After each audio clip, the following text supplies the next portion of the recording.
उत्तर प्रदेश के जनपद संभल में पुलिस अधीक्षक कृष्ण कुमार बिश्नोई के नेतृत्व में अपराधियों की धरपकड़ के लिए सघन अभियान चलाया जा रहा है, जिसमें थाना बैजूई पुलिस ने सघन अभियान में ऐसे शातिर गिरोह का पर्दाफाश किया है जो सरकारी योजनाओं का लाभ लेने के लिए व्यक्ति के आधार कार्ड व पासपोर्ट में आयु कम करने के अलावा अन्य तरह के संशोधन भी कर देता था। पुलिस ने गिरोह के 4 सदस्यों को गिरफ्तार कर लिया, जिनके कब्जे से भारी संख्या में अवैध सामग्री भी बरामद की। गिरफ्तार गिरोह के सदस्य मृतक व्यक्ति के आधार कार्ड में व पासपोर्ट में 20 से 25 वर्ष तक आयु कम कर देते, जिससे उसे बीमा आदि का लाभ मिल जाता था। ये गिरोह पश्चिम बंगाल, कोलकाता, तमिलनाडु, मद्रास, बिहार, राजस्थान व उत्तर प्रदेश के अलावा अन्य कई राज्यों में सक्रिय था। ये गिरोह लंबे समय से आधार कार्ड व पासपोर्ट में फर्जी तरीके से संशोधन करने का काम कर रहा था। पुलिस अधीक्षक कृष्ण कुमार बिश्नोई ने प्रेस वार्ता कर घटना का खुलासा कर दिया और 4 अभियुक्तों को जेल भेज दिया। Bureau report, ABP India news.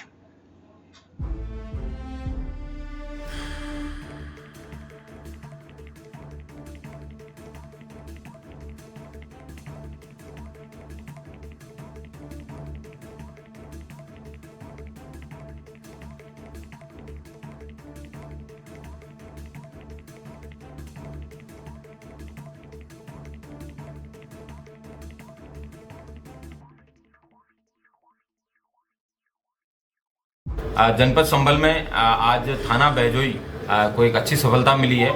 जिसमें हमारी जनपद की एडिशनल एसपी अनुकृति, सीओ प्रदीप कुमार, इन सब लोगों के द्वारा पिछले 2 महीने से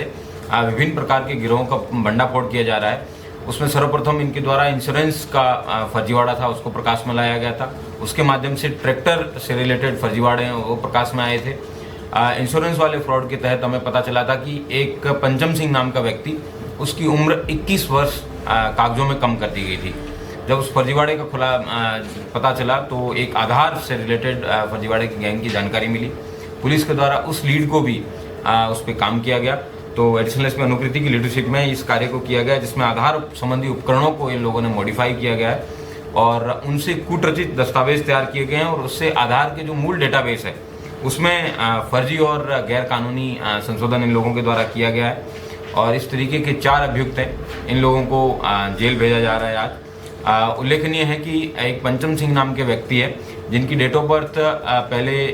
1955 की थी और उसको बाद में ट्रैक्टर संबंधी लोन लेने के लिए, फर्जी उपकरण प्राप्त करने के लिए, फर्जी ट्रैक्टर लेने के लिए 21 साल उसकी उम्र बढ़ा दी गई। जब पता चला, उससे पूछताछ की गई तो किस तरीके से उसका जो बढ़ाया गया है, तो पता चला कि 3000 रुपये मात्र में ही पंचम सिंह, जो इस दुनिया में जिंदा भी नहीं थे, उनका डेट ऑफ बर्थ है वो बाद का किया गया है और उसको फर्जी डेटाबेस के अंदर बदलाव किया गया है। तब पुलिस को इस बात की जानकारी मिली कि एक इनकी 3 स्टेप्स हैं जिसके अंदर ये इस तरीके के कार्य करते हैं। आधार के डेटाबेस के अंदर एक ऑथराइज वेंडर होता है, उस ऑथराइज वेंडर के OTP के अलावा बाकी सारी चीज़ें वो वेंडर कहीं भी बैठ सकता है, यहाँ पे जनपद में हो, चाहे तेलंगाना में हो, चाहे किसी भी अन्य राज्य में हो, उसको उसकी डिटेल प्राप्त करके उसका वेंडर है, उसकी लेटेक्स फिंगरप्रिंट है, उसको यूज़ करते हैं। उसके अलावा उसके आइरिस स्कैन है, वो उसकी भी वो अपने पास रखते हैं। इन दोनों को ऑथेंटिकेट करने के बाद में GPS में जो भी वेंडर के लिए आवश्यक होता है UIDAI के द्वारा, कोई फिक्स स्थान पर ही होगा,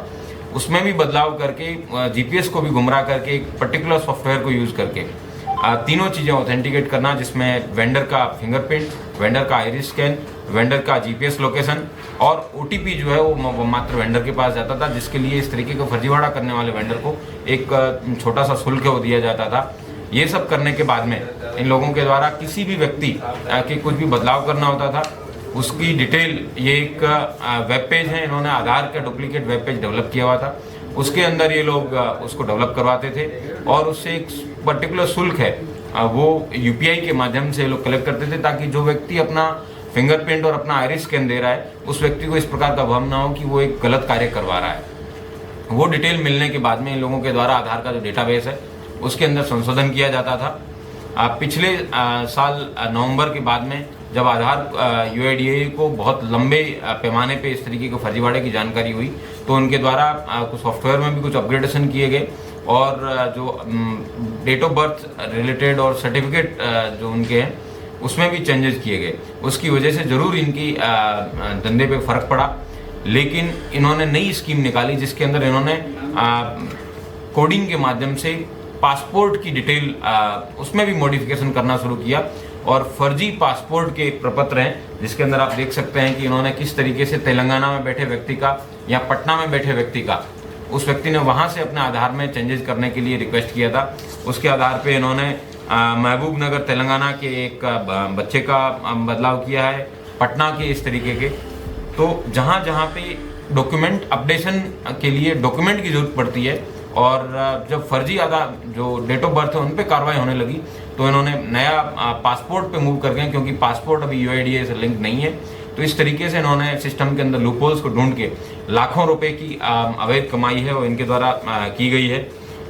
इसमें कुल 4 अभियुक्त तो पुलिस के द्वारा गिरफ्तार करके जेल भेजे जा रहे हैं, जो कि जनपद बदायूं और अमरोहा के रहने वाले हैं। इसमें अमरोहा का रहने वाला कासिम, आशीष, धर्मेंद्र और रौनक, इन 4 लोगों को गिरफ्तार करके आज जेल भेजा जा रहा है। इनके पास से इनके कब्जे से 42 ऐसे फर्जी प्रमाण पत्र मिले हैं जो कि 13 विभिन्न राज्यों से संबंधित है। ये मात्र यहाँ पे अभी प्रकाश में आए हैं। इन्होंने हजारों डेट ऑफ बर्थ जो हैं सर्टिफिकेट हैं उनके साथ इन्होंने फर्जीवाड़ा किया है। इनके पास से 36 पैन कार्ड की डिटेल्स मिली है और 27 फिंगरप्रिंट के अपडेशन के एप्लीकेशन फॉर्म्स मिले हैं और 400 से अधिक आधार के एनरोलमेंट फॉर्म की डिटेल्स इनके पास से मिली है और ऑलरेडी 6 बने हुए पासपोर्ट के इमेजेस इनके पास से मिले हैं। इन्होंने कोडिंग के माध्यम से इन पासपोर्ट इमेजेस और पासपोर्ट का परफॉर्मा बनाया है और इनके पास से 6 लैपटॉप मिले हैं, 4 मोबाइल और इस तरीके की पूरा मैकेनिज्म जो आपको पूर्व में बताया गया है कि किस तरीके से इनके द्वारा आइरिस स्कैन तक को एक पन्ने पे इन लोगों के द्वारा प्रिंट करने के बाद में उसको अच्छे एडवांस लेजर स्कैनर के माध्यम से, चाहे वो वेंडर का आइरिस स्कैन हो या फिर जो एप्लीकेंट है उसका आइरिस स्कैन हो, इन दोनों को ही रीड करने की इनके पास अच्छी हाई क्वालिटी स्कैनर्स इनके द्वारा यूज़ किए जाते थे। इस गिरोह का भंडाफोड़ किया गया है आज हमारी एडिशनल एसपी अनुकृति की लीडरशिप में और भविष्य में किस तरीके से आधार का जो सिस्टम है उसको और मजबूत किया जाए, उसके लिए यूआईडीएआई से अलग पत्राचार है वो हमारे द्वारा किया जाएगा।